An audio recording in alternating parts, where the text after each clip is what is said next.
Good evening, everyone. Welcome to the second council meeting of the 25th of March 2024. This meeting was called to discuss specific business as opposed to the first meeting this evening.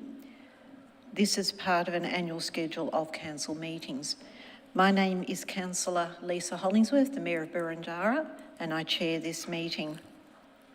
Before we commence, I request that all mobile telephones are turned off or switched to silent.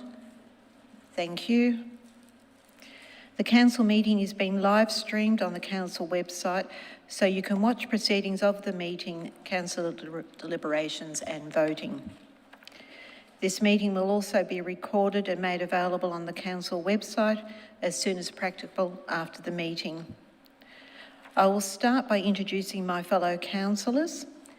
Seated to my left, the horseshoe table in this chamber, is Councillor Jim Park, Councillor Felicity Sinfield, our Deputy Mayor, Councillor Nick Stavrou, Councillor Wes Galt, Councillor Di Gillies, and on my right, on the opposite side, is Councillor Cynthia Watson, Councillor Gary Thompson, Councillor Jane Addis, Councillor Susan Bigger, and Councillor Victor Franco. I also acknowledge in attendance this evening our Chief Executive Officer, Mr Philip Storer, sitting on my right, and our Manager of Governance and Legal, Mr Brian Wee, sitting on my left. There are other officers in attendance tonight and they will be introduced as required. Now I note we have no apologies this evening because we have all councillors in attendance. We will now progress to declaration of conflict of interest. Councillors or council officers, are there any declarations? Mr Storer. Madam Mayor, I declare a conflict in relation to item 4.1 and I'll be leaving the chamber at that time.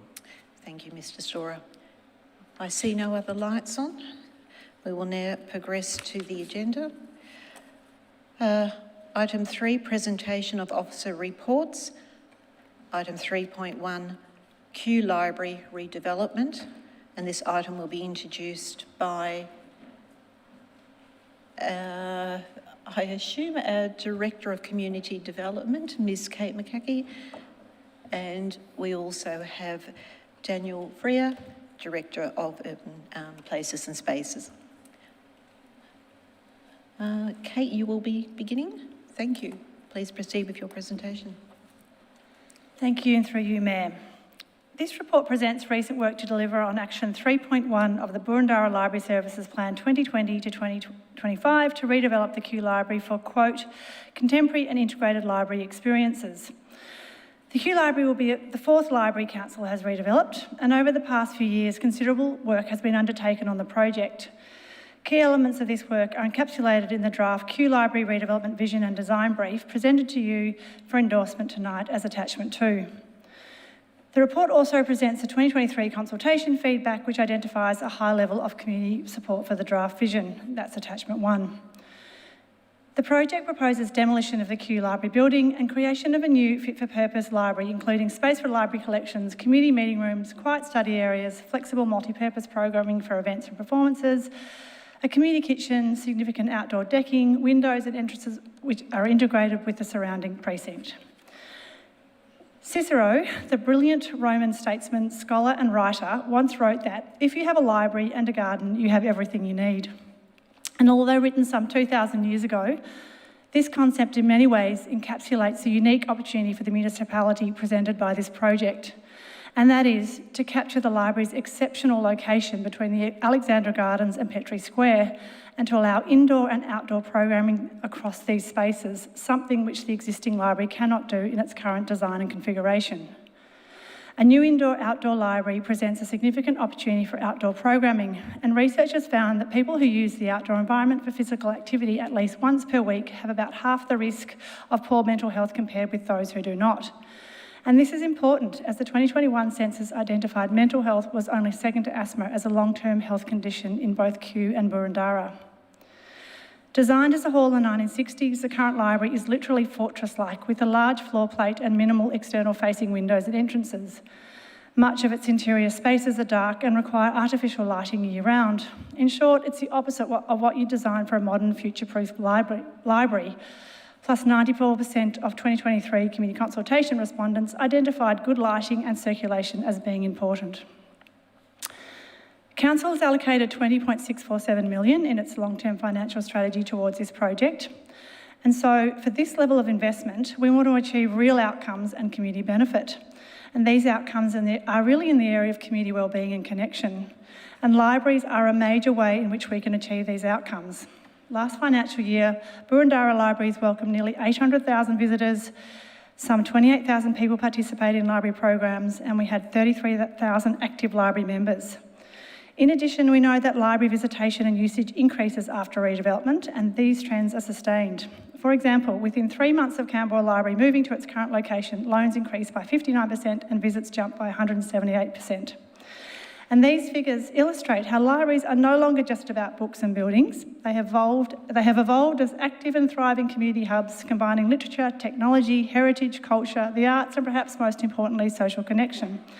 And at its heart, this is a community project, not an and hence, at its heart, this is a community project, not an infrastructure project, and it aims to create an environment where our services can provide great programs and enrich the quality of life for Boroondara residents. Social connection and wellbeing outcomes are particularly important in Boroondara because by 2041, the number of lone and two-person households within the municipality is expected to increase by nearly 53%. So, this project is not just about a library, it's about how we as a city are going to plan for and facilitate services and social infrastructure now and into the future, which can meet the needs of a future population. Successful libraries don't happen by accident, they happen because library services continue to reinvent themselves in line with emerging community needs and trends. And now I'll pass over to the Director of Places and Spaces to talk further. Thank you, Daniel.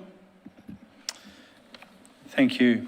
The existing building was converted to a library in 1986 and has numerous items at the end of life. The building doesn't meet current standards for accessibility and sustainability.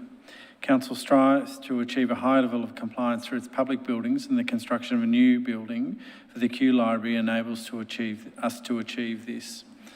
The cost to undertake a significant refurbishment, which would address the maintenance and operational issues, asset renewal and compliance matters, would see Council invest a comparable amount of money to the construction of a new building, albeit without the service improvements being realised.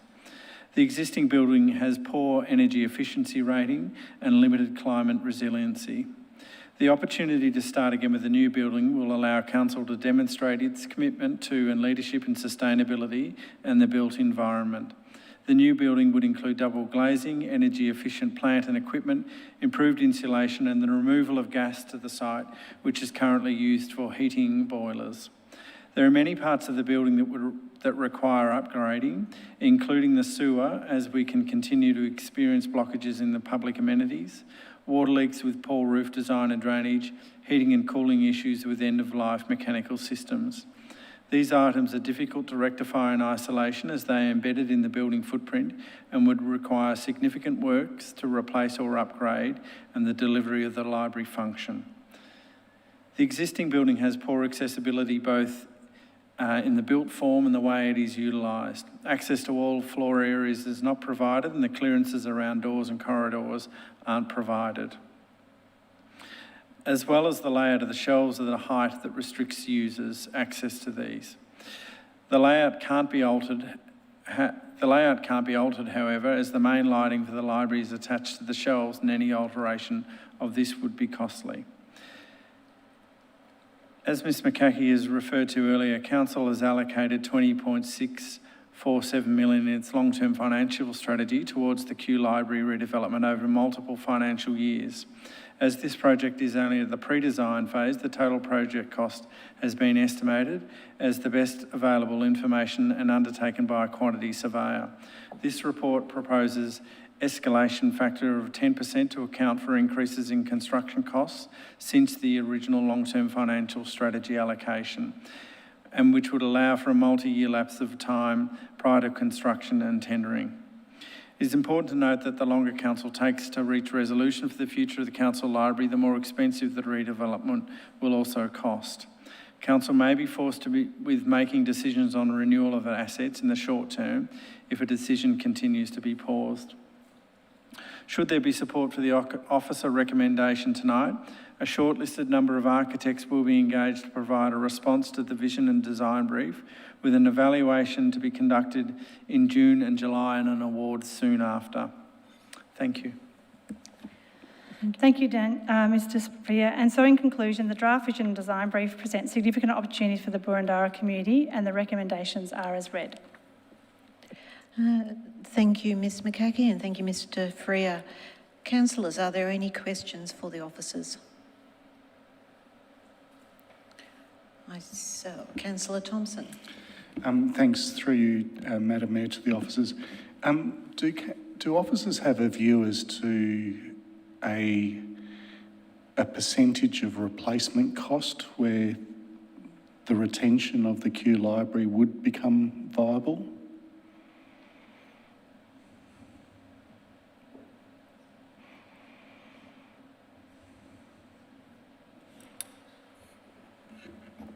Perhaps if I can just seek clarification of the percentage of replacement costs for new elements in the building, or? Yeah, the report goes into say approximately 100% of the building systems and structures are end of life. On the basis that we take verbatim as to what's been written, there is no option, I would say, then for a refurbishment. Is that the case? Through Madam Mayor, our view in terms of the, I guess the structure of the services that is provided for the building, the replacement costs of those would be in the order of about $10 million, which really, I guess, provides no improvement to the functionality of it as a library space. It is purely retaining the existing structure at that point and replacing services, so it doesn't provide any functional improvement. Okay, thanks. Nor compliance. Thank you. Thank you, Councillor Thompson. Councillor Watson. Thank you, Madam Mayor. In your presentation, you particularly call out that the services and such in the building don't meet our sustainability standards. Why have you pulled this detail out? Because and why is this building any different than, say, the one we're sitting in here right now? And I don't think this would meet our sustainability standards either. Through Madam Mayor, we've brought that to the attention of councillors, given this as a project to consider redevelopment of the site. So as an active project to consider its way forward, we think it's appropriate that council is briefed on the sustainability aspects of the building in order to make an informed decision.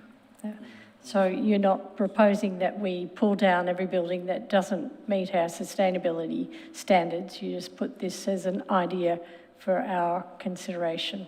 Is that correct? Through Madam Mayor, apologies, I missed the first part of your question. Well, it just made a reflection and with a question at the end to say that you're not suggesting that we consider pulling down buildings that we own that don't meet the sustainability standards. You just put this forward as something to reflect on in this instance. Certainly not suggesting that we need to pull down buildings that aren't compliant in that respect. Council does have a sustainable buildings policy, which is something that is used in the position of rebuilding or designing for new facilities. Thank you. Thank you, Councillor Watson. I see no other lights on for questions. Councillor Biggar, thank you. Sorry, it's really unfair to do that right after you just say that. That's fine. Put on my light. I just was struggling sort of. Can I follow up on the question that Councillor Thompson asked, which was your response, Mr. Freer, was to say that it would be about $10 million to replace the services. Am I right then in thinking that would it be $10 million in a new rebuild? Because then we're suggesting that the library itself, apart from the services, would only cost $10 million to build. a new library, is that correct? Through Madam Mayor, not quite. In respect to the existing building, the location of some of the services are in parts of the building that would require closure of the building. So for instance, the sewer runs from Cotham Road under a section of a concrete slab, not under the main hall of the building, but through the area of the entrance to the building as you approach it from the roadway or the car park into the building. So there are certain elements of the services in the requirement to replace them that is quite expensive given the existing structure of the building and the requirement to do those works. The opportunity to start again, if I put it that way, in planning for a building, you gain some efficiencies to put in new services. We're dealing with a building with quite old plant and equipment. To then bring that up to a current day standard is not simply as just replacing the unit. It would require a much more significant amount of work. Thank you. Thank you, Councillor Biggar. I see no other lights on. Being there no further questions, councillors, is anyone prepared to move a motion? Councillor Stavrou. Madam Mayor, I'm prepared to move the officer's recommendation. Thank you. And I seek a seconder, Councillor Sinfield. Thank you, happily. Right, thank you. Now, Councillor Stavrou, before you speak to the motion, is there anyone in opposition? I see there is opposition. Councillor Stavrou, would you like to speak to your motion? Thank you, Madam Mayor. Look, firstly, let me thank all the community members who are here tonight, either in the gallery or online, all those that have participated in our consultations. That's much appreciated, and your effort is always acknowledged. I'd also like to extend a warm welcome to Judith Vos in the gallery, former councillor of Studley Ward, the ward that I share the honour of serving. Judith, it's an absolute pleasure to have you here with us tonight, standing in solidarity behind such a crucial community initiative. Now, colleagues, the true essence of this project transcends the mere construction of a building. It's really building a community. A modern library, as you all know, is not just a repository of books, as we've heard. It's a dynamic hub that fosters connections, facilitates learning, and nurtures a sense of belonging. For residents of all ages, cultures, and backgrounds, in short, it's about people and services delivered to those people to build a community. Now, councillors, I'd like you to go down a journey with me and imagine a diverse array of community members who will benefit from a new library space, from students seeking a conducive environment to study, to seniors seeking a peaceful retreat for reading and socialising. Envision the library seamlessly integrating in the surrounding Alexandra Gardens, offering a vibrant venue of cultural programming and community gatherings. Now, I'd like you to continue down this journey and just consider the alternatives. Consider the alternatives. Opting for a mere refurbishment or a renewal or anywhere in between. What it would mean for the community, it would mean missing out on crucial opportunities to deliver services, like creating improved spaces for customer use, missing out on developing a library of the future, but rather staying in the past, missing out on providing amenities like an external deck for outdoor programming and community use. Councillors, this is a risk that we cannot afford to take, particularly since all the options are approximately of the same cost.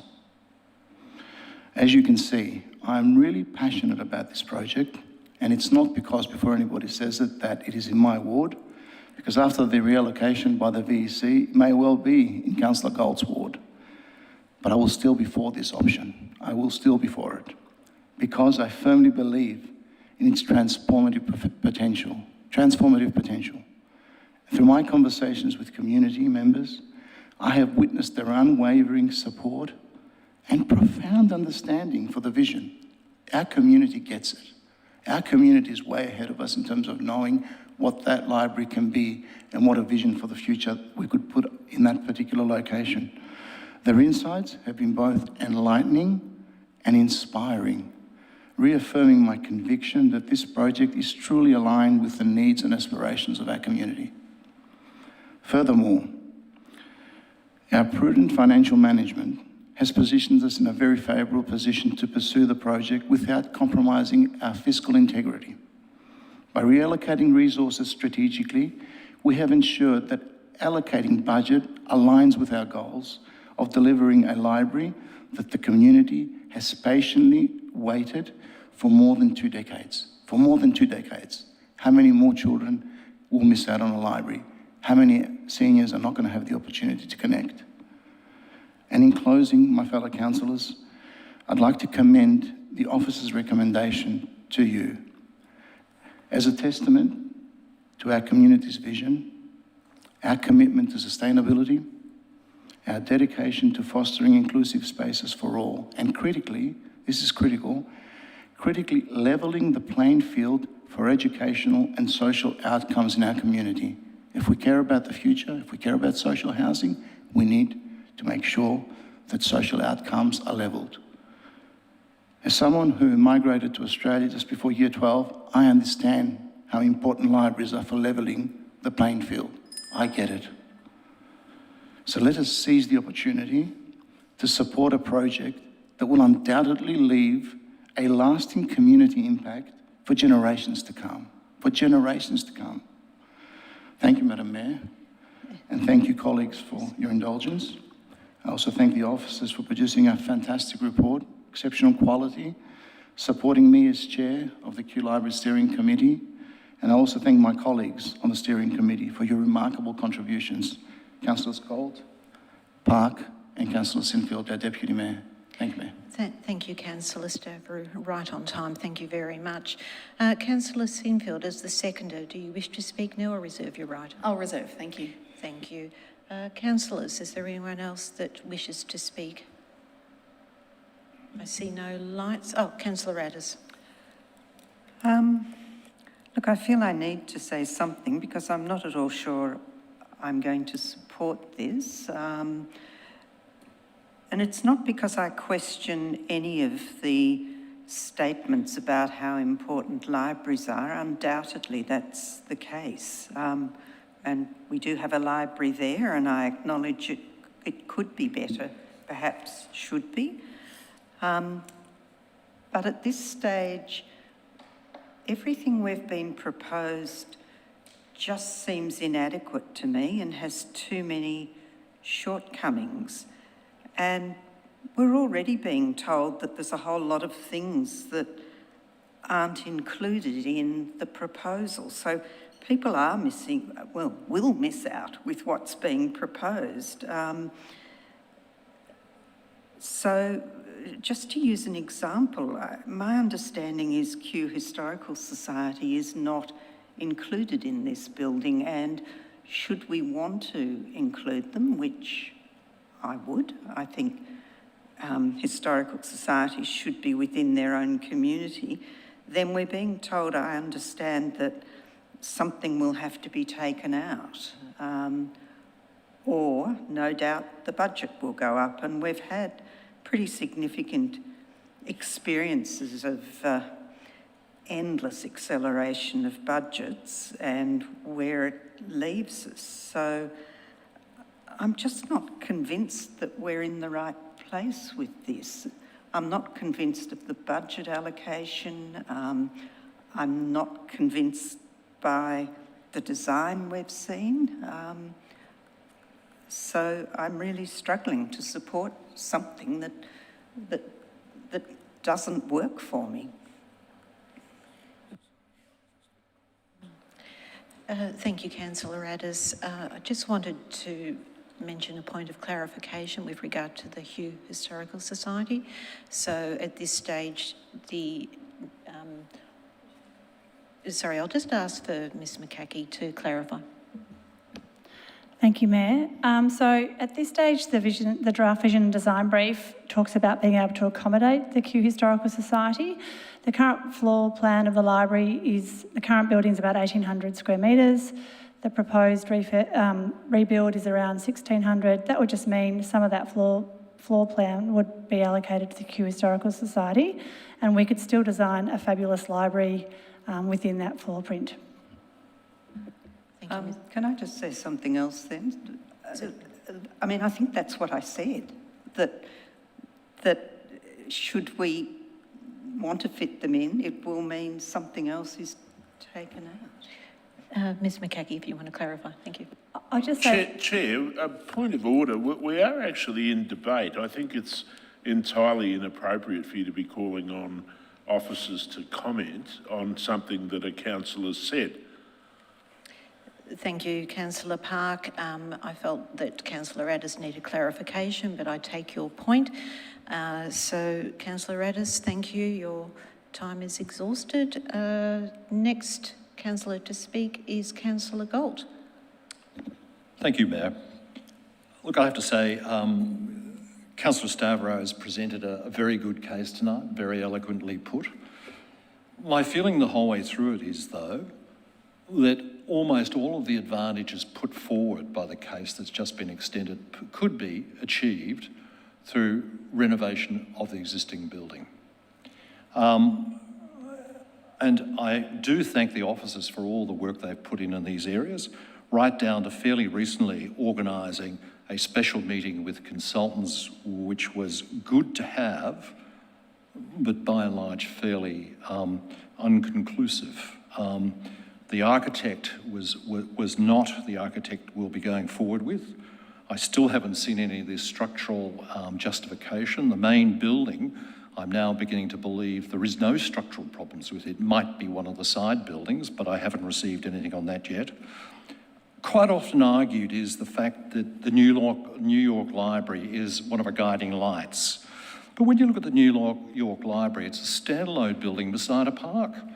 We have a standalone building beside a park, and all we have to do is have the linking mechanism down onto it, which is very easily achieved. Interesting comments about the Kew Historic Society. They are currently fit within the building. The building we're proposing is smaller than the existing building, and yet we're going to still try and squeeze the Historic Society in there. I too have had discussions with residents recently. A number claim this to be their favourite library and travel a distance to go there. Others have fond memories about the early use of the wonderful, what they call Scandinavian design main hall. But I think one of the major comments I've been getting back is no, not another demolition of a Boroondara Council building at this time. It shouldn't be connected with QREC, but it is being by lots of people. It's walking distance apart, and that will be some time before that's put back together again. To pull down this library in a similar time frame would be of some great concern to many people. And my final point was, quite often through the report, the need for flexibility is mentioned. And as I said from the start of this project, if you had to design a building to be flexible, the main hall of the existing building is one of the most flexible buildings you could design. An open, no column space, portal frame building. It is extremely flexible and extremely reusable. I don't think this is the time to proceed forward. I really haven't seen the right solution at this point in time. Thank you. Thank you, Councillor Gold. Councillor Biggar. Thank you. I, probably like everybody here tonight, also believe that libraries are very important, and I do acknowledge the work and the time that officers put into this, and I also understand that many people may feel that they want a decision because of the time that has passed, because it's been years in the making. But that in itself is not a good reason to make a decision that we may not be fully comfortable with, and I think we all need to be comfortable with the decision that it's the best decision for our community.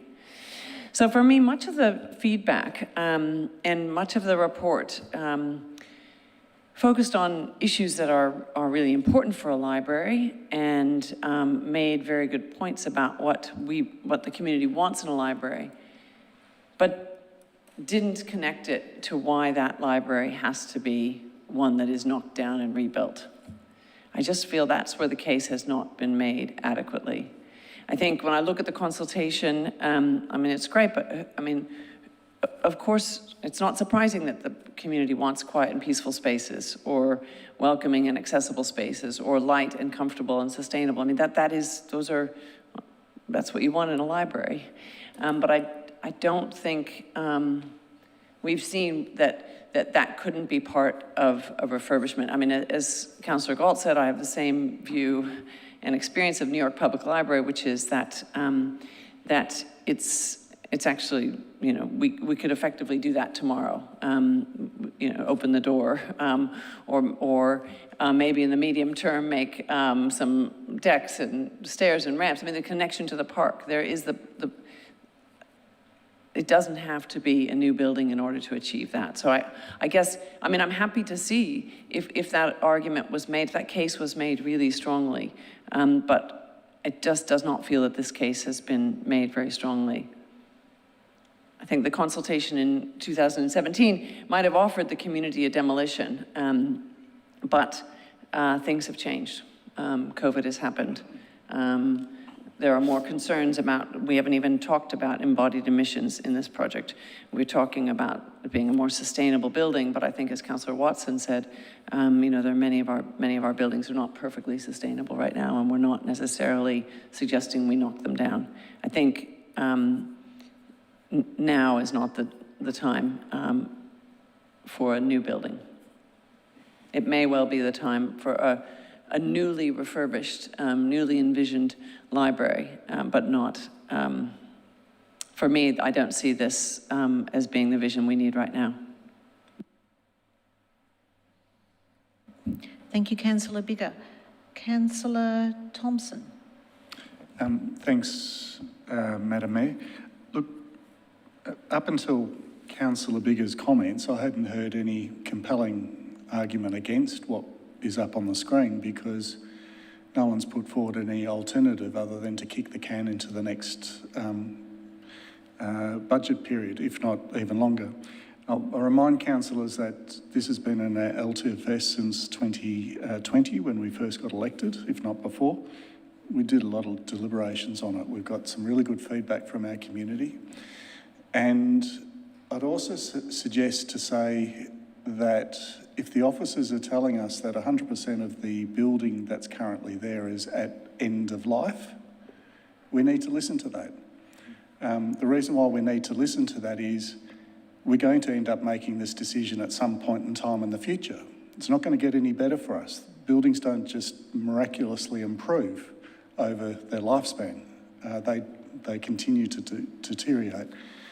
So we are kicking the can down the road to a future point where we will need to actually do something with this building, and it'll cost a lot more than us doing something now. The building itself is not a fit-for-purpose library building. It never intended to be that, and even if it was back in the 1960s, a modern library is not what a 1960s library is. It needs to be considered in a completely different light, and there are some shining examples of what modern libraries are here in Victoria, and this is a great opportunity for us to provide one that caters for our local community. I raised a question before about an indice between replacement cost versus new building cost. And if we take the lead from the Victorian School Building Authority, albeit it's a little bit of an old metric, if it actually cost you 80% to refurbish a building based on a comparison of new building costs, it was no longer worth refurbishing it. You actually demolish it. In the very last page, you see that by replacing this building, we'll have something that is very sustainable, has a lifespan of 50 to 60 years. Refurbishing this building won't give us that lifespan. It has a much greater opportunity of embracing what the community's contemporary expectations are for a modern library. And that's hugely important. I think we need to take the sage advice of the experts that are presenting to us and deal with what we need to do at the moment. So I fully support the officer's recommendation, and I'd suggest councillor colleagues do so as well. Thank you. Thank you, Councillor Thompson. Now, I just want to make a comment. Councillor Watson's light was on. I believe it was turned off and then put back, so the queue has jumped. So, Councillor Watson, I can see you in the queue, but Councillor Park is next. That's all right? Yes, thank you. Councillor Park. Thank you, Chair.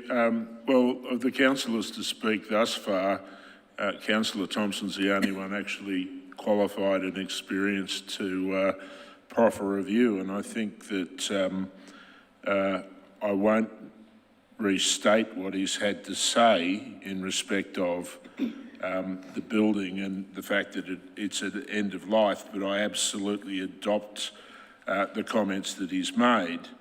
And the clear expert advice that we've been given is that nearly 100% of the building is affected by the need to upgrade end-of-life or non-compliant elements.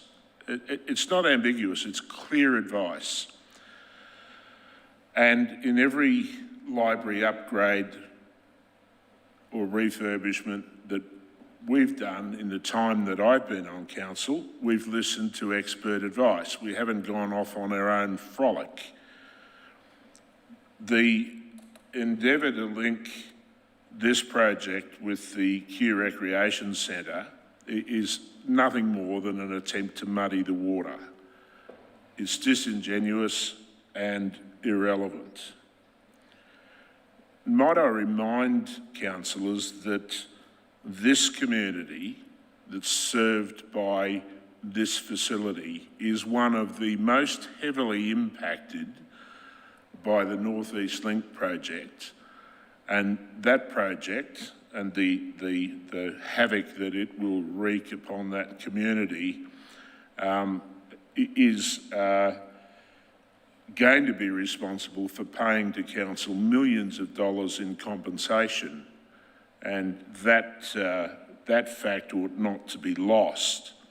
It's also easy for councillors who've been the beneficiary of multi-million-dollar refurbishment of libraries in their wards to now say, oh well, we don't need to be spending money on refurbishing libraries. Again, I find that just gobsmacking. The council has always taken the approach that there's a plan in place to deal with the libraries, which 12 years ago, when I first came here, were in a parlous state and desperately needed work. And during one of my terms as mayor, I had the privilege of opening the Balwyn Library after millions and millions of dollars were spent there. And it's, you know, we all know how important libraries are to our community. It beggars belief that this is even a debate. Quite frankly, I'm shocked that this isn't a recommendation that's receiving unanimous support. If anything, we ought to be allowing a more significant allocation to make sure the job's done properly with basement car parking.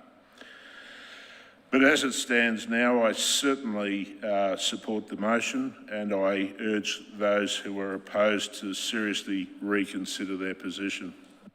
Thank you, Councillor Park. Councillor Watson.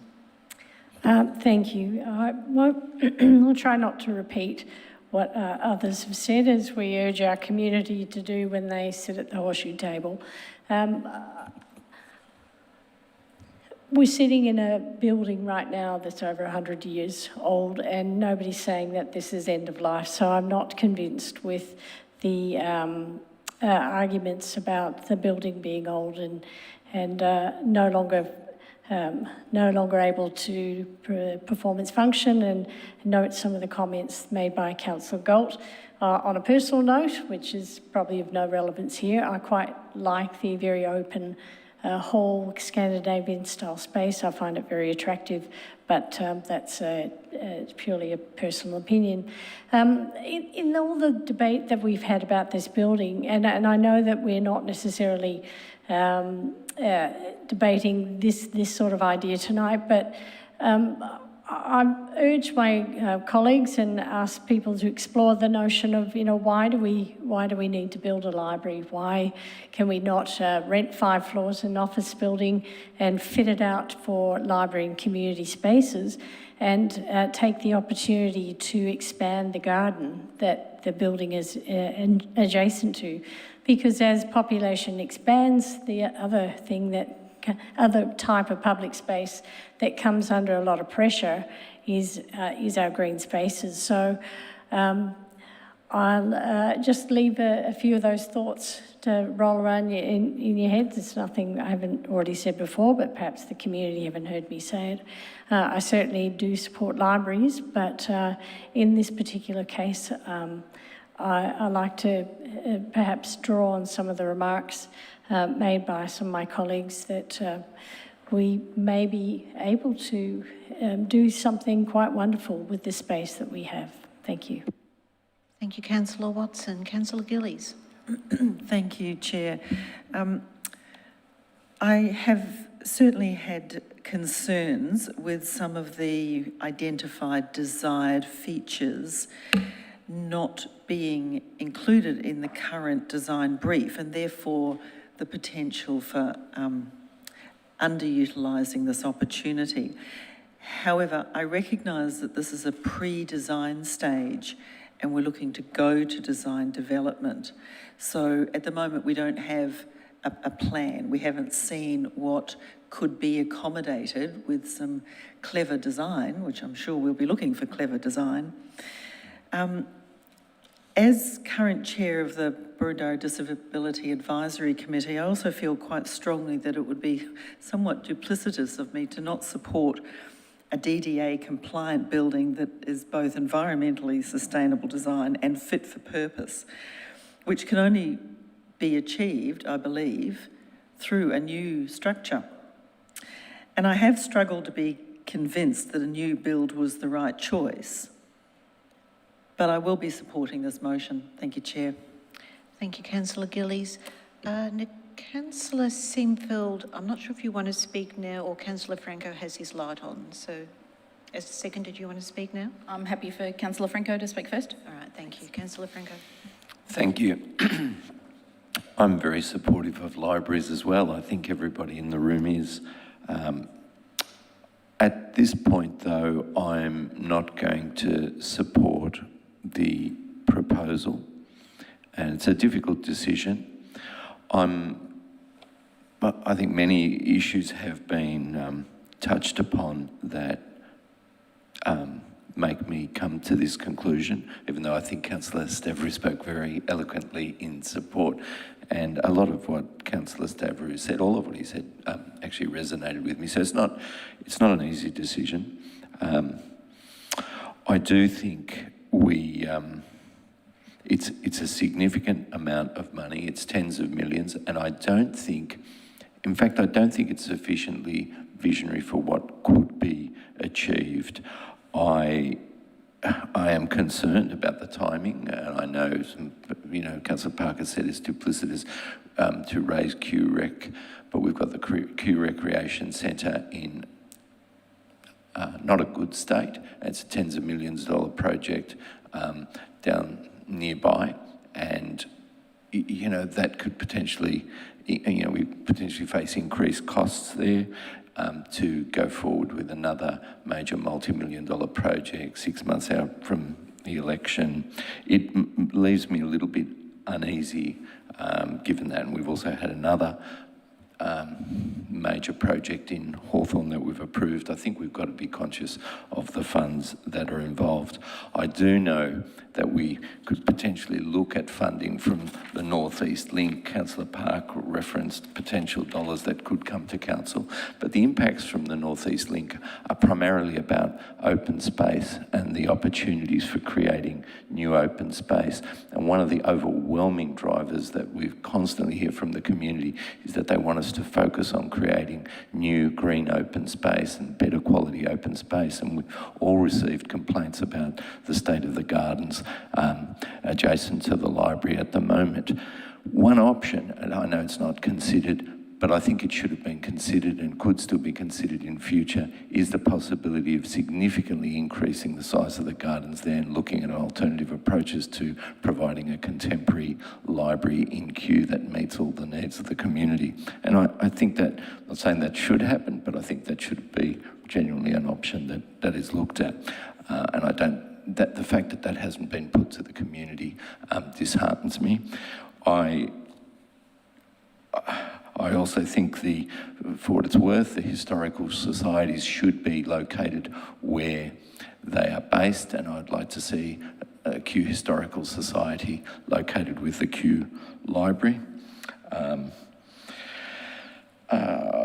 The issue of the money has come up, that it'll cost more if we delay. I mean, if demolishing is the issue, whether we demolish now or in the future, it's not really an issue unless we talk about the net present value of money, and I don't think that really changes anything materially. But I do think it's a challenge to embark on another major project with such level of funds, another construction project at this time with all the others that we've got.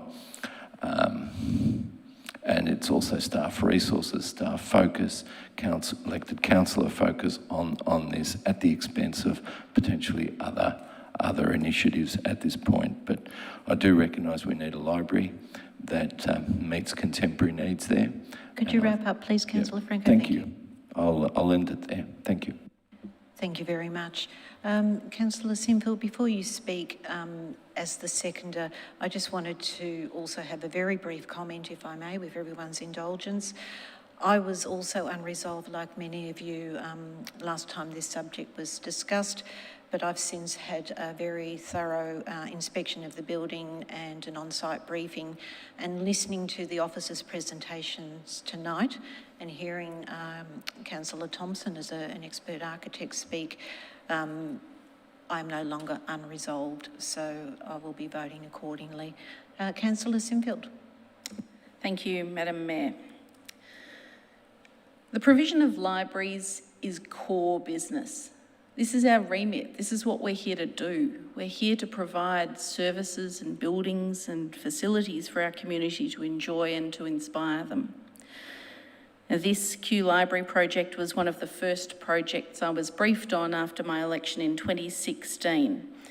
And I had a tour in July 2017 of the non-public bowels of the building. And it was at that time that I was very well aware that this building was at the end of its life. There is only so much you can do to support the infrastructure that sits beneath the surface, that sits beneath a paint job, to provide a facility and a service for our community. Sticking a Band-Aid on this and giving it a coat of paint and prettying up the entrance with perhaps a new garden bed is not going to meet our community's expectations. I've fought for this project ever since 2016, and our officers have been telling us ever since 2016 and possibly longer, and I would have to lean on colleagues who were elected in the period prior. But I've known of this project and its need for over 7 years, and I'm embarrassed that we haven't delivered it yet for our community. If the option before us is inadequate and underwhelming for many of you, then perhaps increasing the funding envelope might be a good option. Because let's not forget that the previous funding envelope for this was in fact $34.823 million in 2019, 2020, not 1920. So this $20 million was in fact, in essence, a placeholder. And now this is what we've got to work with. So we could increase it tonight. We could increase it any night. We could review this decision and perhaps do what Geelong did in 2015 and put $45 million towards a state-of-the-art library. I too am frustrated with the nexus between the Kew Recreation Centre and the library project. They're only connected by being in Kew, that's it. It's unlikely to have the same team working on it, it's unlikely to have the same architect or builder or engineer or anything else working on it. The mere fact that they share the same postcode does not join these two projects, nor the service they provide for our community. And our Q community that elected us to serve them, to advocate for them, and to have the vision for the next generation deserve a library that inspires them. Now, so many cohorts use this facility every single day. The young, the old, the wise. It's unfortunate that we can't provide them with a state-of-the-art facility, and it's something that I am certainly inspired to do. I note also that it had the second highest membership growth of all of our library services in the year before COVID, nearly 2,000 additional members in the 12 months prior to COVID. It's a well-used facility. I trust our officers and their due diligence.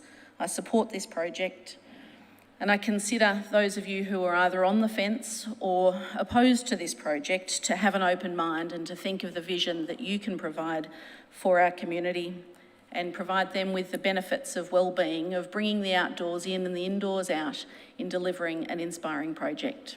Thank you. Thank you, Councillor Sinfield.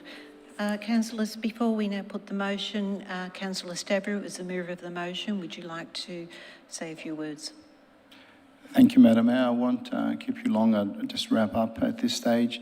Look, I thank my colleagues for supporting the motion tonight, for not only supporting it, but for the way that they have conducted themselves and the quality of the thinking, particularly Councillor Thompson, sort of from his professional perspective, providing us a really good fundamental understanding as to why the option of knocking down and rebuilding is the appropriate one. And I can only say that I respect those that are opposing this motion. I really do. Everybody had their own views around that. I don't share those ideas. I do understand Councillor Franco's ambitious approach to this, but we are trying to live within our means and be prudent about it and maximise the Alexandra Gardens location so that our community really does get something to be proud of. I don't really want to say much more than this because my colleagues have really said it all, and I will commend the motion again. I hope those that are opposing can find it in their heart from the arguments that they've heard, which I don't want to reiterate, to change their opinion, but I'll leave it at that, Madam Mayor. And Thank you, Councillor Stavrou. I will now put the motion. All those in favour? Those opposed or against? I declare the motion carried. Thank you. Can I call a division, please? Certainly. Can I see a show of hands for those in favour? Councillor Hollingsworth, Councillor Park, Councillor Sinfield, Councillor Stavrou, Councillor Gillies, Councillor Thompson, and those against? Councillor Galt, Councillor Watson, Councillor Addis, Councillor Biggar and Councillor Franco. Thank you.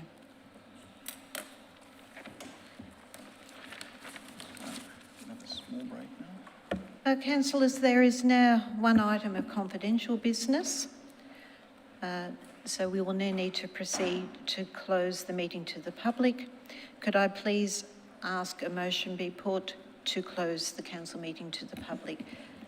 Councillor Stavrou. Oh, he's gone. Councillor Sinfield. Happy to move such a motion. Thank you. And I see Councillor Gillies, you're happy to second? Second, thank you. Thank you. Okay. In accordance with the Local Government Act 2020, yes.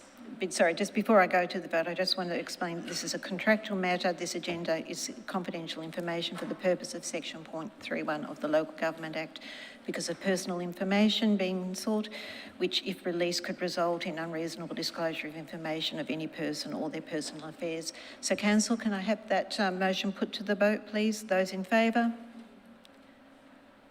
I see that is declared unanimously. Thank you. To members of the community watching tonight's proceedings,